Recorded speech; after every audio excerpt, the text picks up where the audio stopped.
Merci Madame la Présidente. Je voudrais d'abord rappeler, comme ça a pu être fait hier dans les différents discours, et notamment celui du Premier ministre, qu'il est de bon ton de saluer les efforts des fonctionnaires de police qui travaillent matin, midi, soir, la nuit, d'arrache-pied pour nous protéger, et ce, bien avant l'état d'urgence, et actuellement pendant l'état d'urgence, et encore après l'état d'urgence, ils continueront de le faire. Je vais m'associer au groupe des Républicains sur la non-venue du ministre de l'Intérieur. Je ne sais pas si on a des nouvelles de sa part, vous nous le direz peut-être tout à l'heure, mais je crois que l'état d'urgence actuel s'arrête le 15 juillet. Je regarde la date, nous sommes le 5 juillet. Je me dis, est-il vraiment nécessaire de maintenir l'examen de cette loi jeudi, demain ? Est-ce que ça ne peut pas attendre 2-3 jours, la semaine prochaine, le temps que nous puissions entendre le ministre de l'Intérieur?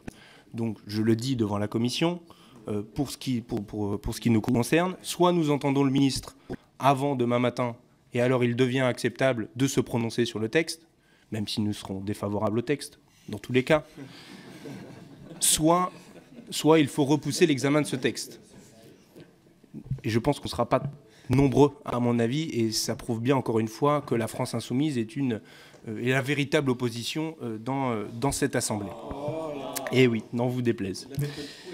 Je ne sais pas, on verra. Parce qu'au final, c'est assez symptomatique de devoir voter en urgence l'état d'urgence.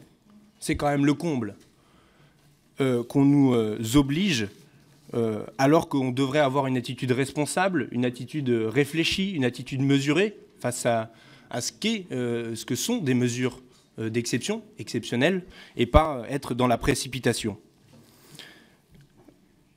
Vraiment, est-ce bien normal de voter comme ça, comme si de rien n'était, comme si c'était normal de proroger l'état d'urgence, puisque plus tard viendra une loi, et que finalement l'état d'urgence est rentré dans les mœurs, et qu'il est tout à fait logique de le voter, revoter, jusqu'à ce qu'une solution soit trouvée. Et la solution qu'on nous proposerait, ce serait de le transcrire dans le droit commun, et on s'y opposera également. Je me pose des questions, puisqu'il y a eu quand même des rapports d'ONG qui ont montré à quoi a pu servir l'état d'urgence pendant le quinquennat précédent. Et ça me faisait sourire d'entendre le groupe Nouvelle Gauche dire qu'il fallait le continuer quand on voit à quoi il a pu être utilisé, notamment contre des militants écologistes ou des syndicalistes ou sur la loi travail. Et même les spécialistes de la lutte antiterroriste, un certain nombre de grands noms, quelles que soient leurs orientations politiques, se sont prononcés ces derniers mois pour dire ô combien il était contre-productif de maintenir un état d'urgence hors cadre d'urgence. Mais enfin, comment faisait-on avant l'état d'urgence? On n'arrêtait pas les terroristes? On ne savait pas le faire? Ou il n'y avait pas de terroristes?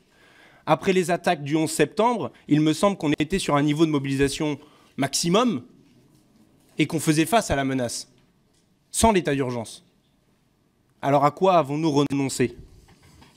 Et faut-il continuer à renoncer à discuter la question au fond des moyens, puisqu'on cherche absolument à avoir des raccourcis juridiques et administratifs, faute de moyens pour ouvrir des véritables enquêtes judiciaires sous le contrôle d'un juge qui permettent d'arrêter les terroristes et d'avoir suffisamment de preuves pour le faire dans le cadre de notre état de droit. Puisque les spécialistes, et le juge Trévidic m'en a parlé, du nombre de preuves qu'on laisse sur la route, puisqu'elles se font en off, sous une démarche administrative, dirons-nous, par les services de renseignement, et qui font qu'elles ne peuvent pas se retrouver ensuite dans les documents de l'enquête judiciaire, puisque l'enquête judiciaire n'a pas encore été ouverte, et qui fait que ça nous laisse... des terroristes nous échappent, juridiquement parlant, aujourd'hui. Donc je veux vous alerter sur ces questions-là. Et enfin, pour vous dire ô combien on prend au sérieux la question des mesures d'exception.